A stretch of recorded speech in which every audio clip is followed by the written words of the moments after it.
రాష్ట్ర మహిళలకు సీఎం చంద్రబాబు శుభవార్త అయితే చెప్పారు. సో, ఏకంగా 80,000 మందికి కుట్టు మిషన్లు అయితే పంపిణీ చేయబోతున్నారన్నమాట. ఉచిత కుట్టు మిషన్లు కార్యక్రమం పథకం అయితే ప్రారంభిస్తున్నారు.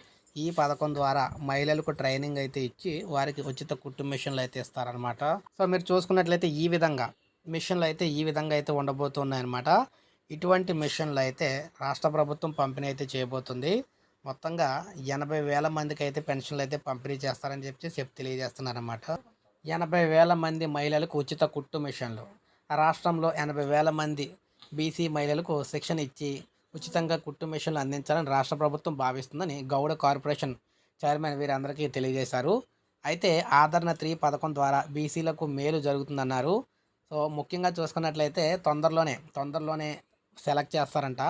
ఎవరైతే మహిళలు కుట్టు మిషన్లు నేర్చుకుంటారో వారికి ట్రైనింగ్ అయితే ఇచ్చి వారికి ఉచితంగా కుట్టు మిషన్లు అయితే ఇస్తారు. దీనికి సంబంధించి దరఖాస్తులు చేసుకోవడానికి మనకైతే అవకాశం అయితే ఇస్తుంది ప్రభుత్వం. అలా అవకాశం ఇచ్చినప్పుడు మళ్ళీ మీకు తెలియజేస్తాను ఏ విధంగా అప్లై చేయాలి ఏంటనేది. సో, ఒక లైక్ చేయండి. ఇలాగే లేటెస్ట్ పథకాల కోసం మన ఛానల్ సబ్స్క్రైబ్ చేసుకోండి.